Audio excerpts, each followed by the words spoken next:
আচ্ছা, তাহলে আজকে আমরা যেটা আলোচনা করব সেটা হুম হুম হচ্ছে মানি লন্ডারিং এর।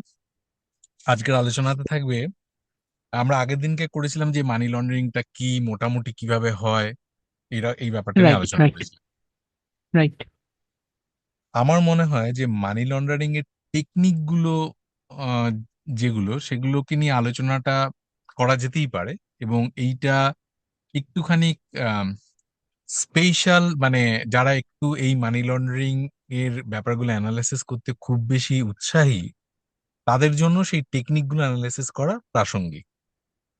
কিন্তু একদম, হ্যাঁ। সাধারণ যে মানুষ, আমাদের যে সাধারণ সমাজে, হুম এখানে হুম হুম টেকনিকের থেকে বেশি মানি লন্ডারিং এর যে আমাদের উপর প্রভাব পড়ে, সাধারণ মানুষের উপর যে প্রভাবগুলো পড়ে, হুম হুম এইগুলোকে নিয়ে বেশি আলোচনা করার প্রয়োজন আছে।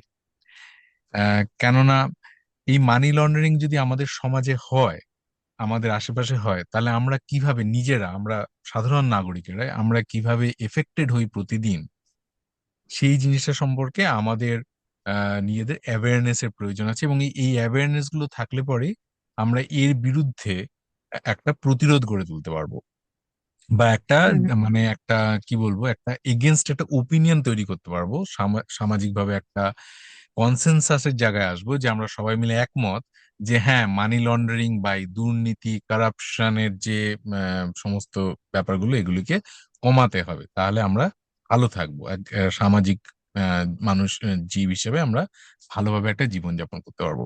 এই কারণে আমাদের কিন্তু এই অর্থনৈতিক এবং সামাজিক কুপ্রভাব মানি লন্ডারিং এর, এগুলো সম্পর্কে আমাদেরকে বিশেষভাবে বিশেষভাবে অ্যাওয়্যার থাকতে হবে। ঠিক হুম আছে? হুম তো হুম। আমি সেগুলোকে নিয়ে আজ আলোচনা করছি। তো আচ্ছা, প্রথম ওকে। আহ, প্রথমেই যেটা হচ্ছে, দাঁড়াও আমি দেখি এর পরের স্লাইডটাতে কিভাবে যাব। দেখছি, দাঁড়া এক সেকেন্ড। ওকে, আচ্ছা, পরের স্লাইডটাতে আমি গেলাম। দেখতে পাচ্ছ কি, যে এই যে এই স্লাইডটা হুম যেটা হুম হুম হুম হুম সংগঠিত হুম অপরাধ এবং হুম দুর্নীতি বৃদ্ধি। তো হুম, মানি হ্যাঁ। লন্ডারিং এর প্রথম যে এফেক্টটা আমাদের সমাজে পড়ে, মানি লন্ডারিং প্লাস কারাপশনের। হ্যাঁ, কারণ এগুলো ওতপ্রোতভাবে জড়িত, এগুলো কিন্তু আলাদা কিছু না। মানে দুর্নীতি হলেই তার ফলস্রোত স্বরূপ একটা মানি লন্ডারিং হবে। ঠিক আছে? এবং দুর্নীতি এবং অর্গানাইজ ক্রাইম, এগুলোর রেজাল্ট হচ্ছে মানি লন্ডারিং। আমি আগের দিনকে হুম বলেছিলাম যে আমি প্রথমে কোনো একটা অপরাধ করলাম, সেই অপরাধ থেকে যে টাকাটাকে আমি ইনকাম করলাম, সেই টাকাটাকে কিভাবে আমি লুকিয়ে রাখবো, সরকারকে দেখাবো না, কারণ সেটা আমার অপরাধের থেকে ইনকাম টাকা। সেটা যদি গভর্নমেন্ট জানতে পারে, তাহলে তো সে আমাকে ধরে ফেলবে। তাই সেটাকে আমি হুম কিভাবে হুম লুকিয়ে রাখবো, কিভাবে আমি বিভিন্ন ফাইন্যান্সিয়াল ইনস্টিটিউটের মাধ্যমে সেটাকে আস্তে আস্তে, বা প্রপার্টি হুম। কিনে কিনে এগুলিকে আমি লুকাবো, সেটাই হচ্ছে মানি রাইট। লন্ডারিং। রাইট? তো তো এই এই যে মানি লন্ডারিংটা হয়, এটা যেখানে দুর্নীতি বেশি, অপরাধ বেশি, সেই সমস্ত জায়গায় মানি লন্ডারিংটা বেশি হয়, স্বাভাবিক নিয়মেই। ঠিক আছে?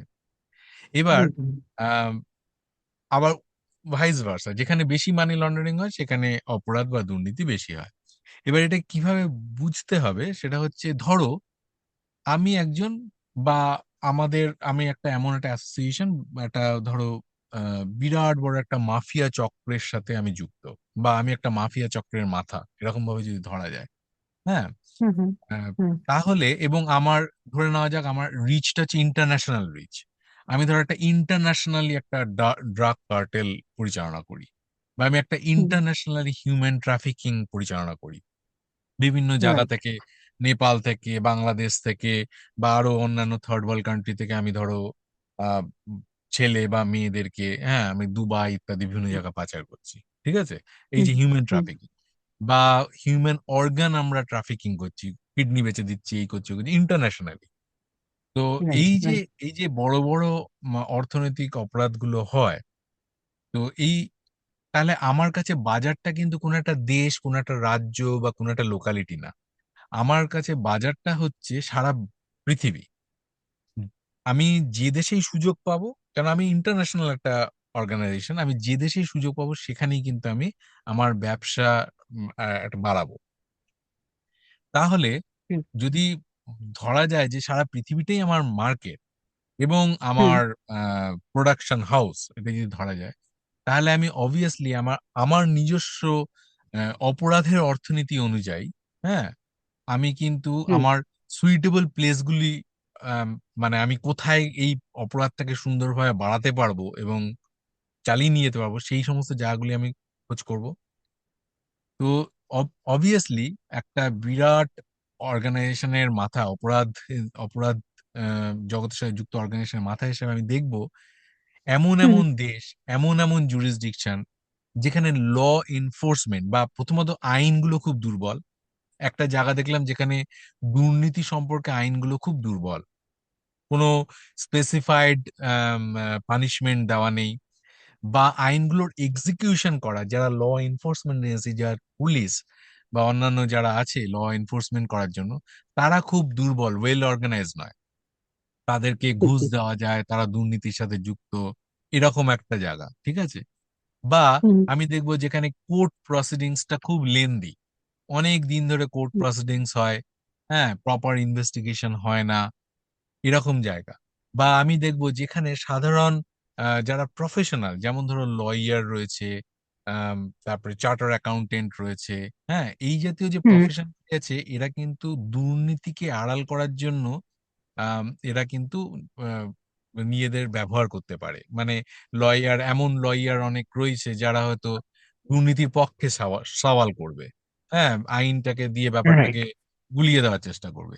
বা অনেক হুম চার্টার হুম অ্যাকাউন্টেন্ট থাকতে পারে যারা হয়তো অ্যাকাউন্টসে ম্যানুপুলেট করে, এবং সেই ব্যাপারে তারা এক্সপার্ট, হ্যাঁ, ম্যানুপুলেশন বিভিন্ন রকম করে জিনিসটাকে জটিল করে দেবে। তো এই ধরনের প্রফেশন গুলিকে আমি ইনভলভ করতে পারবো যে যে এরিয়ায়। হ্যাঁ, পৃথিবীর সব জায়গায় এটা তো সম্ভব না। সেখানে দেখা যাচ্ছে না যে হয়তো সেই প্রফেশনের রেগুলেটরি বডি যারা আছে, ধরো একটা bar council, national bar council, বা চার্টার অ্যাকাউন্টেন্টদের যে ন্যাশনাল অর্গানাইজেশন, তারা খুব ভালোভাবে প্রফেশনালদেরকে মানে এথিক্যালি এবং আইনতভাবে খুব ভাবে বেঁধে রাখে না। হ্যাঁ, সেখানে যে যা খুশি করতে পারে। এই রকম সমস্ত যে জুরিসডিকশন গুলো আছে, যে এরিয়াগুলি আছে, সেগুলোই আমরা অবভিয়াসলি একটা অপরাধ জগতের মাথা হিসেবে আমরা সেই সমস্ত জায়গাগুলিকে সিলেক্ট করব, কেননা সেখানে সেটা হচ্ছে আমাদের ফার্টাইল গ্রাউন্ড। সেখানে আমরা যদি হুম অপরাধটাকে, আমরা অপরাধের চাষবাস ভালো করে করতে পারবো, তাই না?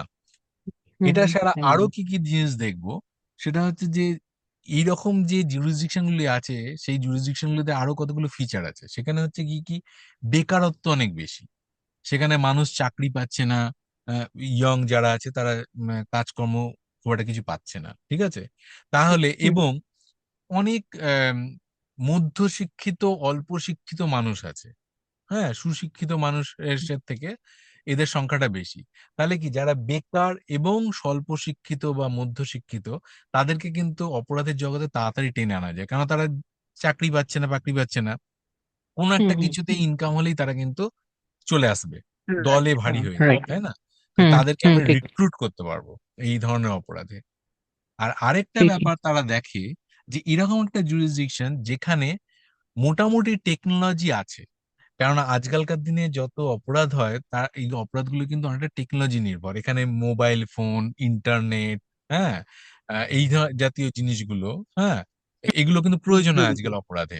হ্যাঁ, অনলাইন ব্যাংকিং, ট্রান্সফার, এই যে সুবিধাগুলো, এই সমস্ত সুবিধাগুলো আছে, বেকারত্ব আছে, আহ, মানুষ, বেশিরভাগ মানুষ অল্প শিক্ষিত বা মধ্যশিক্ষিত, এবং খুব অর্থনীতিটা খুব দুর্বল, হ্যাঁ, রাজনৈতিক অস্থিরতা, হ্যাঁ, এবং হুম আম, যারা প্রফেশনাল শিক্ষিত মানুষ, তাদেরকে ঘুষ টুস দিয়ে ম্যানিপুলেট করা যায়, হ্যাঁ, এই সমস্ত হুম বৈশিষ্ট্য, এবং উকিল, আদালত, কোর্ট, পুলিশ, এরা সব কেউই ঠিকঠাক কাজ করে না, পলিটিক্যাল উইলিংনেস কম, হ্যাঁ, রাইট যে এই রাইট সমস্ত গুলিকে কমানোর জন্য, এই সমস্ত যদি ফিচার গুলো কোনো একটা এরিয়ায় থাকে, হুম হুম তাহলে সেইটা হচ্ছে খুব সুন্দর এবং খুব দারুণ জায়গা এইসব অপরাধ আহ উত্তরোত্তর বেড়ে যাওয়ার জন্য।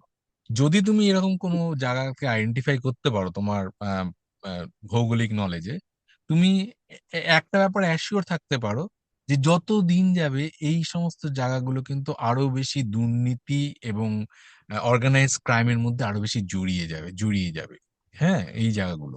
তো তো রাইট। সুতরাং সুতরাং সেটাই। সাধারণ মানুষকে এই ব্যাপারগুলোতে সচেতন থাকতে হবে, তাকে দেখতে হবে তার আশেপাশে এই জিনিসগুলো কতটা হচ্ছে। হুম। হুম। ঠিকই, হ্যাঁ। এটা একটা গেল, এটা মানি লন্ডারিং এর এফেক্ট, এবং ভাইসি ভার্সা।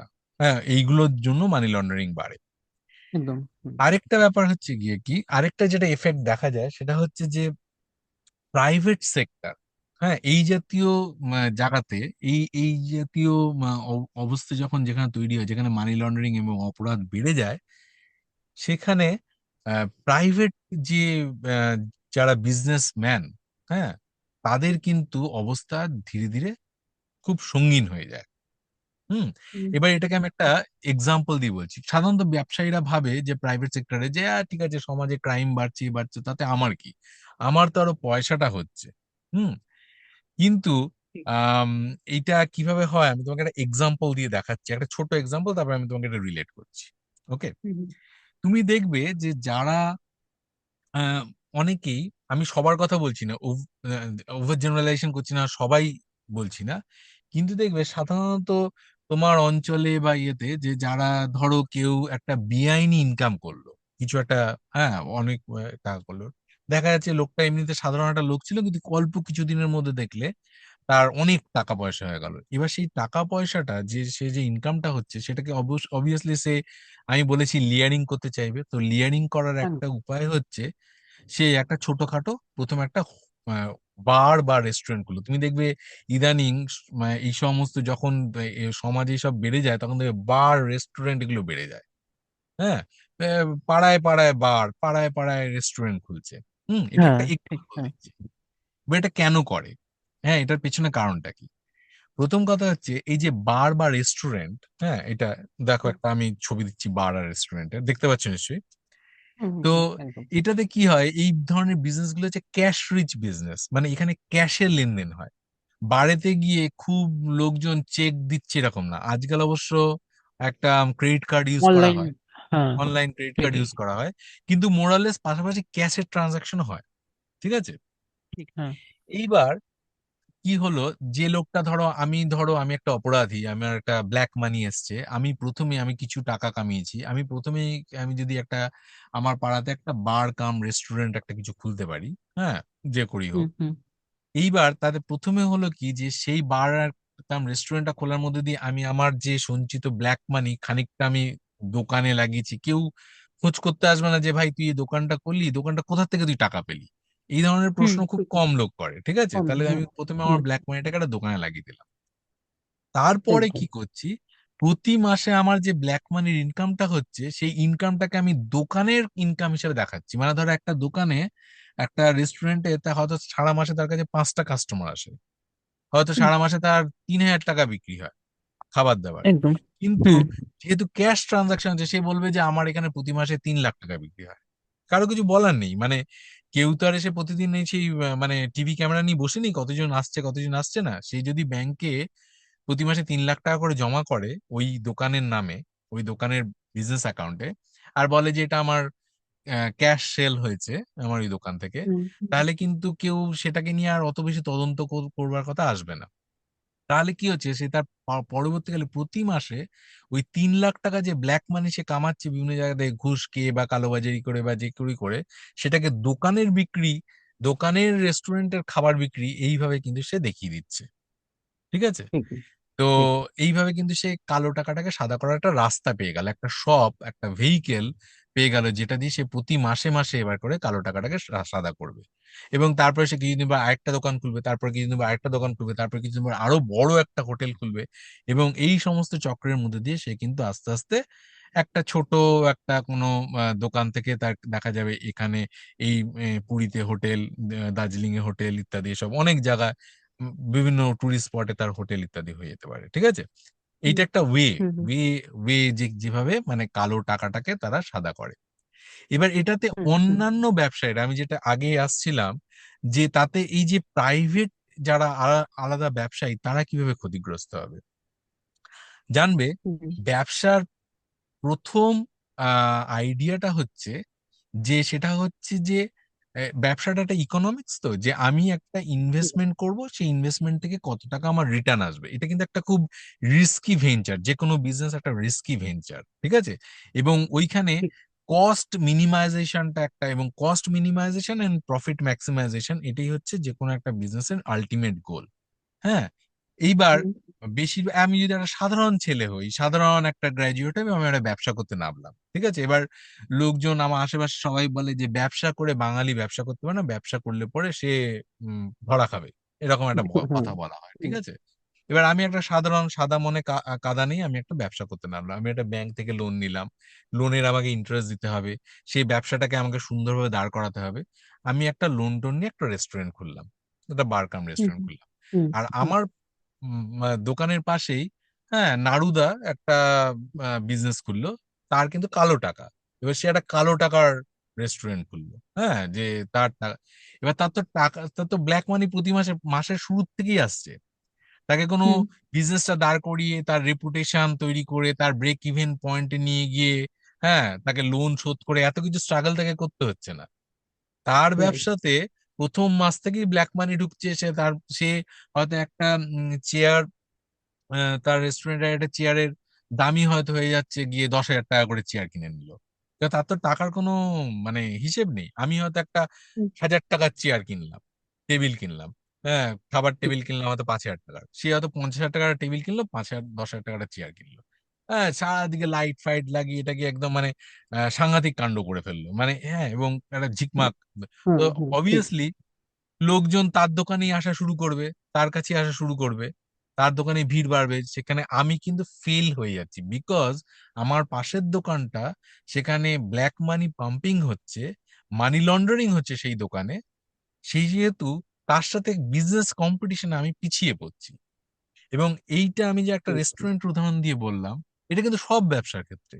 যদি একদম কোনো ঠিক। একটা ব্যবসাতে ব্ল্যাক মানি পাম্পিং হয়, সে কিন্তু তার সার্ভিস বা প্রোডাক্টটাকে অনেক কম খরচে মার্কেট করতে পারবে, হুম, রাইট? কিন্তু সেখানে একটা হুম, ঠিক, লেজিটিমেট বিজনেস, যে লেজিটিমেট, যে সৎ পথে ব্যবসা করতে চায়, সেই ব্যবসায়ী অবশ্যই, কিন্তু হুম, সেখানে সে সেই কম্পিটিশনে পারবে না। হ্যাঁ, ঠিক, অবভিয়াসলি সেই যে সৎ ব্যবসায়ী, সেও তখন করবে কি, এই অপরাধের সাথে বিভিন্নভাবে যুক্ত হচ্ছে, সেও ট্যাক্স ফাঁকি দেওয়ার চেষ্টা করবে, সেও বিভিন্নভাবে অপরাধের টাকা জোগাড় করার চেষ্টা করবে, যাতে সে হুম, কম্পিটিশনে হুম, থাকতে হুম, পারে, তাই না?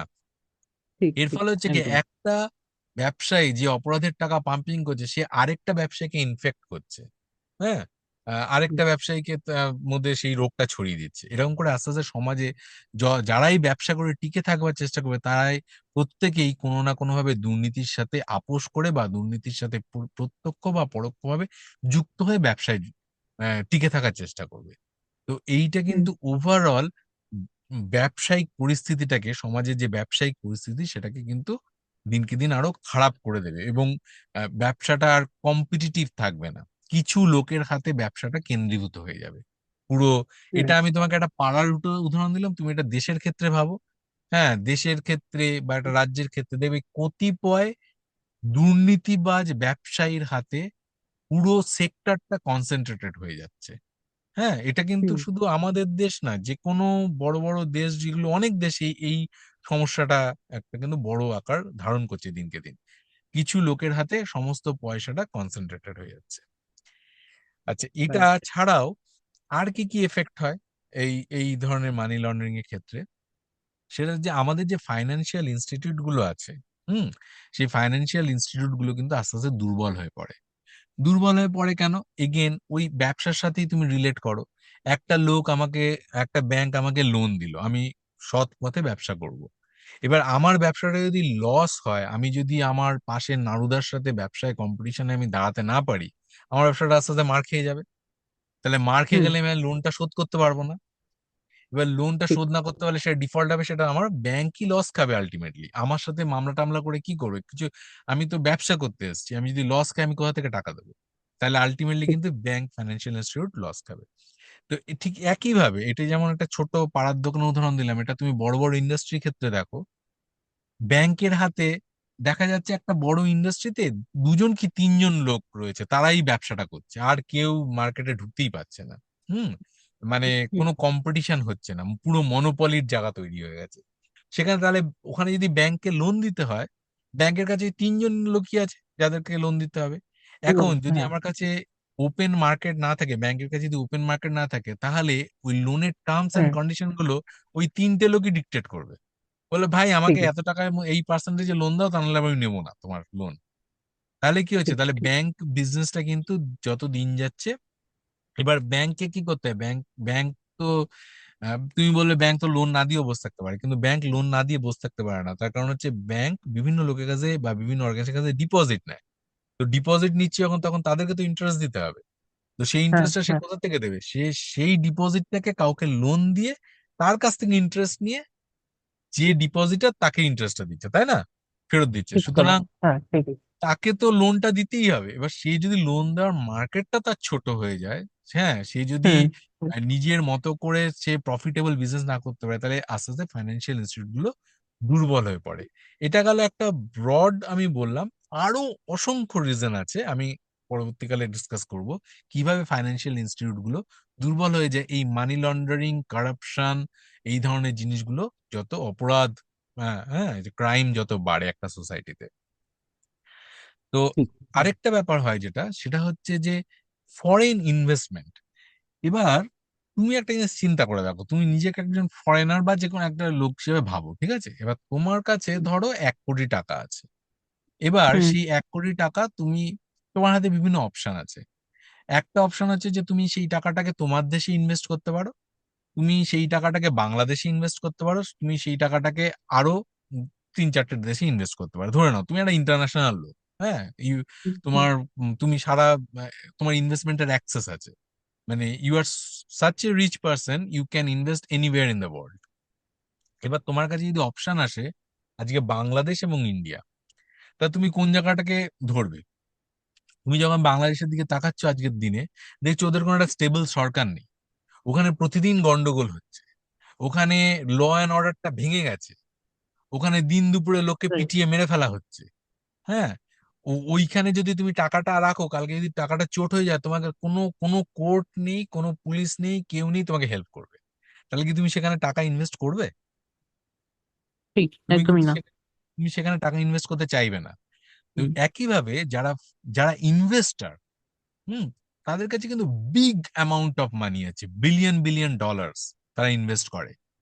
তারা কিন্তু, এটা কিন্তু কোনো একটা নির্দিষ্ট একটা ব্যক্তি বা কোনো একটা ছোটখাটো লোকজন নয়, এরা হচ্ছে ইনভেস্টমেন্ট ফান্ড। ধরো আমেরিকায় যত বড় লোকেরা আছে, তারা ধরো একটা ইনভেস্টমেন্ট ফান্ডে টাকা, তারা টাকাটা রেখেছে, তাই সেই ইনভেস্টমেন্ট ফান্ডের কাছে বিলিয়ন ডলার আছে। একটা পেনশন ফান্ড, তাদের কাছে বিলিয়ন ডলার আছে, এবং তারা সারা পৃথিবীর বিভিন্ন জায়গায় ইনভেস্ট করে। তো তারা সেই সব জুরিসডিকশন গুলিকে সিলেক্ট করবে ইনভেস্ট করার জন্য, যেখানে কিন্তু ল অ্যান্ড অর্ডারটা রয়েছে, যেখানে পলিটিক্যাল স্টেবিলিটি রয়েছে, যেখানে ক্রাইম রেট কম, যেখানে বিজনেসের একটা ফিউচার আছে। ইনভেস্ট করবে মানে কি, তারা তো কোনো একটা কোম্পানিতে ইনভেস্ট করবে, কোনো একটা বিজনেসে ইনভেস্ট করবে। সেখানে যদি তারা হুম, দেখে এই বিজনেসটা আমার সঠিকভাবে সুস্থভাবে রান করতে পারবে না, এতই পলিটিক্যাল ইনস্টেবিলিটি, তো সেই সব বিজনেসে ওরা ইনভেস্ট করবে না, সেই সব জুরিসডিকশনে ওরা ইনভেস্ট করবে না। ঠিক এই কারণেই ঠিকই। কোনো দেশে বা কোনো রাজ্যে বা কোনো এরিয়াতে যদি তার সেখানে যদি পলিটিক্যাল স্টেবিলিটি না থাকে, ক্রাইম বেড়ে যায়, হ্যাঁ, এবং মানি লন্ডারিং ইত্যাদি এই সমস্ত অপরাধগুলি যদি বেড়ে যায়, তাহলে সেখানে কিন্তু হুম, ফরেন ইনভেস্টমেন্ট আসে না, ফরেন ইনভেস্টররা সেখান থেকে টাকা তুলে নিয়ে চলে যায়। ঠিক আছে? তো সেই জন্য আচ্ছা, সেখানকার ব্যবসায়ীরা টাকা পায় না, ইনভেস্ট করার জন্য টাকা পায় না। হ্যাঁ, তো সেই জন্য সেখানে ইকোনমির লস হয়, এবং এগুলো কিন্তু আলটিমেটলি একদম সাধারণ মানুষের কাছে এসে পড়ে। আজকে যদি দেখা যায়, এই যে বন্যা হচ্ছে, হয় হুম, হয়তো সরকার প্ল্যান করলো যে আচ্ছা বন্যা হচ্ছে, এখানে যদি একটা বিশাল বড় একটা কিছু একটা বানানো যায়, হ্যাঁ, ধরো একটা বাঁধ বা একটা এনিথিং, যেটা যাতে বন্যার জল রোধ হবে, সেই জন্য হয়তো হুম, হুম, সরকারকে লাগবে, ধরো বললো 500 কোটি টাকা লাগবে বা 1000 কোটি টাকা লাগবে এই প্রজেক্টটা করতে। আজকাল তো 500 হাজারে হয় না, হয়তো 30,000, 40,000, 1 লাখ কোটি টাকা হুম, লাগবে। তো সেই ঠিক টাকা আছে। তো সরকারের কাছে থাকবে না, তাকে তো লোন নিতে হবে, দেশ থেকে বিদেশ হুম, থেকে লোন নিতে হবে, ফরেন ইনভেস্টরদের কাছে হুম, যেতে হবে। হুম, তো তারা যদি হুম, না ইনভেস্ট করে, তাহলে সেখানে সেই ইনফ্রাস্ট্রাকচারটা তৈরি হবে না।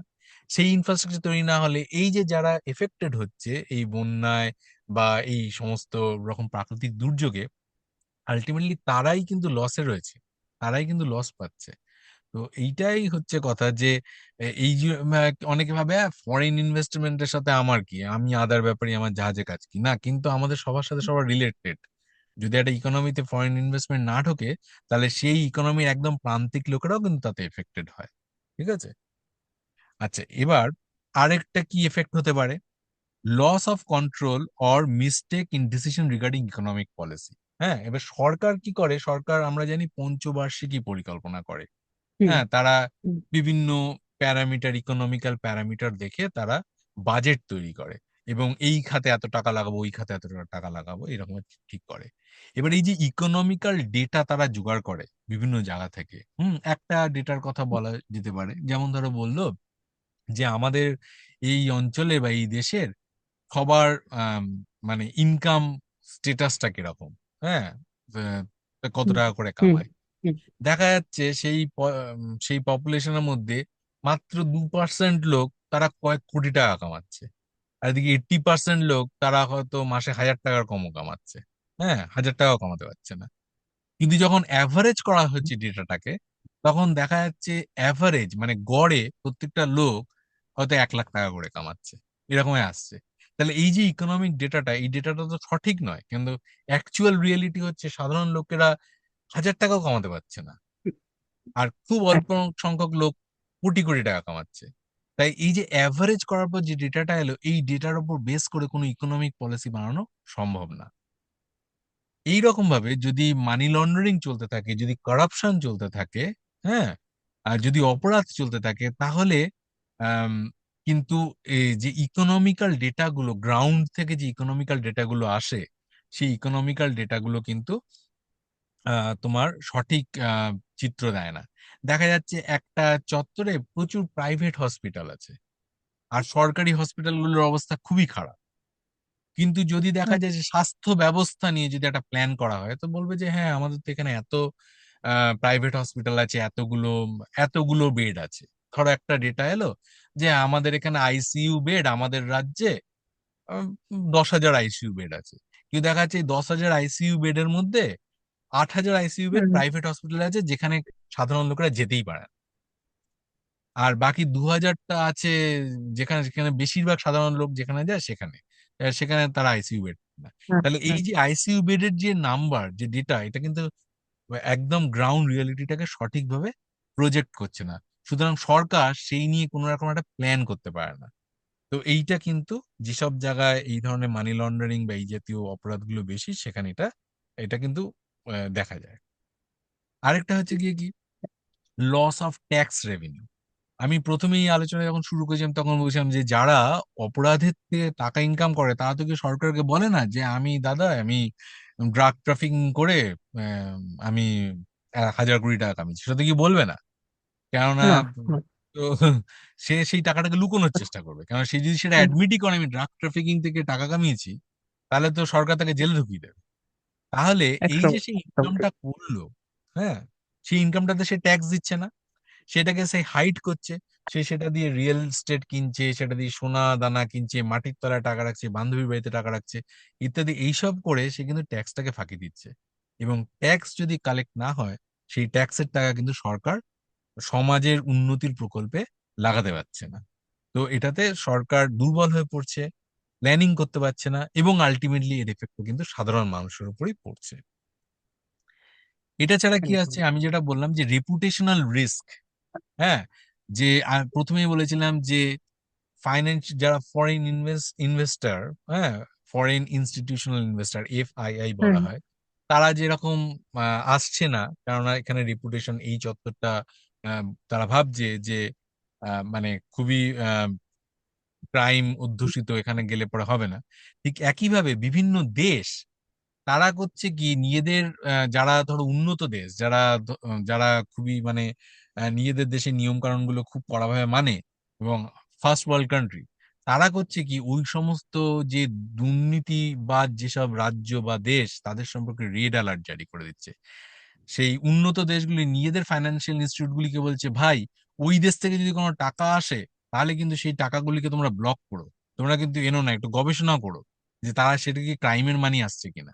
হ্যাঁ, কেননা তারা চায় না যে সেই ক্রাইমের টাকাটা তাদের দেশে ইনভেস্ট হোক বা ফিরে আসুক। হুম। তো এই জন্য তারা কি করে, কিছু কিছু যেমন ধরো অনেক দেশের সম্পর্কে তারা স্যাংশন তৈরি করে, যেসব হুম জায়গাগুলিতে এই ধরনের ক্রাইম বেশি হয়। যেমন এখন বর্তমানে পাকিস্তানের এগেন্সে স্যাংশন আছে, চায়না, রাশিয়া, হ্যাঁ, এইসব জায়গায় স্যাংশন, এইসব দেশের উপর স্যাংশন রয়েছে। এটা এটা ছাড়াও আরো কিছু কিছু ছোট ছোট জায়গা আছে যেসব জায়গায় স্যাংশন রয়েছে। North Korea sanction country. তো ওইসব জায়গা থেকে কোন রকম ট্রানজাকশন হতে দেয় না আম, হুম যারা মেন উন্নত দেশগুলো। এর ফলে ওই যে যেসব স্যাংশন কান্ট্রি, তারা কি হয়, তারা এক্সপোর্ট করতে পারে না, ইম্পোর্ট করতে পারে না। তাদের তাদের অর্থনৈতিক অবস্থাটা আরো খারাপ হয়ে যায়। তারা তাদের প্রয়োজনীয় যে জিনিস, দেশের জন্য তেল লাগবে, জ্বালানি লাগবে, তাই ওষুধ লাগবে, তারা কিন্তু তা আনতে পারছে না। এবং নিজের হুম দেশে যে প্রোডাকশন, সেই জিনিসগুলো বাইরে বিদেশে দিতে পারছে না। এইটা কিন্তু হুম তাদের এই চাপটা সহ্য করতে, এবং আলটিমেটলি এটার জন্য দেশের মানুষরাই, আজকে কিউবার মানুষরা খুবই অর্থনৈতিকভাবে অসুবিধার জগতে রয়েছে এইসব স্যাংশনের কারণে। সেখানকার অর্থনীতি প্রায় ভেঙে পড়েছে, অথচ তারা কিন্তু খুব রিসোর্সফুল একটা দেশ। এটা ছাড়া হুম হচ্ছে হুম গিয়ে সোশ্যাল কস্ট। সোশ্যাল কস্ট কিরকম, যদি আমার সমাজে প্রচন্ড ভাবে ধরো এই ক্রাইম বেড়ে যায়, পুলিশের অ্যাক্টিভিটি বেড়ে যায়, হ্যাঁ, তার মানে সরকারকে তখন আরো বেশি পুলিশ লাগাতে হবে, ল এনফোর্সমেন্ট লাগাতে হবে। যদি খুনোখুনি বেড়ে যায়, সরকার এতে এর ফলে যে ড্রাগ ফাগ বেড়ে যায়, তাহলে তাদের ট্রিটমেন্ট করার জন্য সরকারকে আরো হসপিটাল খুলতে হবে। এই যে পুলিশ, হসপিটাল, এগুলো তো সরকার ট্যাক্সের টাকা দিয়ে করে, এবং এই হুম ট্যাক্সের টাকা হুম তো লোকের কাছ থেকে আসে। সুতরাং হুম লোকের ওপরই বার্ডেনটা বাড়ছে, সাধারণ মানুষের উপরই বার্ডেনটা বাড়ছে এদেরকে কন্ট্রোল করার জন্য। ঠিক আছে। এটা ছাড়া হচ্ছে operation risk and legal cost. এটা যে বললাম যে এই যে ধরনের ব্যাংকগুলো, হ্যাঁ, দেশের ব্যাংকগুলো, তারা বিদেশে টাকা পাঠাতে পারছে না বা বিদেশ থেকে রেমিটেন্স আনতে পারছে না, কারণ তাদেরকে অনেক স্ক্রুটিনির মধ্যে দিয়ে যেতে হচ্ছে। এটা কিন্তু ব্যাংকিং হুম হুম অপারেশনের মধ্যে অনেক অ্যাডিশনাল কস্ট তৈরি করে। তারা কিন্তু আর কম্পিটিটিভ হতে পারে না ইন্টারন্যাশনালি, কেন তার ট্রানজাকশনটাকে অনেক বেশি করে রিভিউ করা হচ্ছে রাদার দ্যান একটা ফার্স্ট ওয়ার্ল্ডের ব্যাংকের ট্রানজাকশন। একটা ফার্স্ট ওয়ার্ল্ডের কোনো ব্যাংক হেসে গেলে ট্রানজাকশন করে দিচ্ছে, তাদের ট্রানজাকশনটা কেউ স্ক্রুটিনি করছে না। কিন্তু একটা পাকিস্তানের ব্যাংক যখন ট্রানজাকশন করতে যাচ্ছে, সেটাকে প্রত্যেকটা লেভেলে 5 বার স্ক্রুটিনি করা হচ্ছে। সুতরাং তাকে, তার অপারেশন কস্ট অনেক বেড়ে যাচ্ছে, তাকে লোকজন বেশি চার্জ করছে। এটা ছাড়া হুম লিগ্যাল রিস্ক, কেননা এই ধরনের কাজকর্ম, ক্রাইম বা ইত্যাদি এসব হলে বিভিন্ন ধরনের মামলা হয়। সেই মামলায় কোর্টে দাঁড় করাতে হয়, 22 জন উকিলকে দাঁড় করাতে হয়, হ্যাঁ, সরকারের টাকা খরচ করে। তো এই যে লাখ লাখ টাকা তাদের উকিলের পেছনে খরচা করতে হচ্ছে, এই লিগ্যাল এবং রেপুটেশন হচ্ছে, সরকার হেরে যেতে পারে, বা যারা ক্রিমিনাল অর্গানাইজেশন তারা হেরে যেতে পারে, এগুলো এগুলো কিন্তু এই, এবং এই খরচগুলো কিন্তু আলটিমেটলি পাবলিকের কাছ থেকেই নেওয়া হয়। আমি একটু হুম তাড়াতাড়ি বলছি কেননা টাইম শেষ হয়ে এসছে। হুম আরেকটা হুম হচ্ছে হুম কনসেন্ট্রেশন রিস্ক, যেটা আমি বললাম যে কিছু কতিপয় লোকের হাতে, হ্যাঁ, এই জাতীয় অবস্থায় দেখা যায় কিছু কতিপয় লোকের হাতে অর্থ, সমস্ত রকম বিজনেস, সমস্ত রকম ফেসিলিটি, সমস্ত রকম লাইসেন্স, পুরো ইন্ডাস্ট্রিটা চুক্তিগত। কুক্ষিগত হয়ে যায় কিছু একটা অল্প সংখ্যক মানুষের হাতে। ঠিক আছে। এই যে সমস্ত এফেক্ট গুলো হয়, এগুলো কিন্তু সমস্ত কিছু এই কারাপশন, এই মানি লন্ডারিং, এই ক্রাইম, এগুলোর মধ্যে থেকে আউটপুট। এইগুলো সম্পর্কে যখন মানুষ বুঝতে পারবে, আমি কয়েকটা কারণ বললাম, আর এটা নিয়ে হুম যদি হুম আলোচনা করা যায় অন্তত মানে 50টা আরো কারণ বলা যেতে পারে যে কিভাবে সাধারণ মানুষ এর দ্বারা এফেক্টেড হয়। হুম তো মানুষ যদি এগুলো সম্পর্কে সচেতন থাকে, তাহলে মানুষ এর প্রতিবাদ করবে সংগঠিতভাবে, এবং আহ, নিজের আশেপাশে একটা অ্যাওয়ারনেস তৈরি করবে, একটা মতামত তৈরি করবে। একটা ওপিনিয়ন হুম তৈরি হলে পরে সাধারণ মানুষ যখন একটা সহমতে আসবে যে না, এই এই ধরনের জিনিসকে আমরা ডিসকারেজ করব, সামাজিকভাবে আমরা এই জিনিসগুলিকে কমানোর চেষ্টা করব, তখনই কিন্তু একটা হুম হুম সুন্দর হুম সুস্থ সমাজ তৈরি হবে।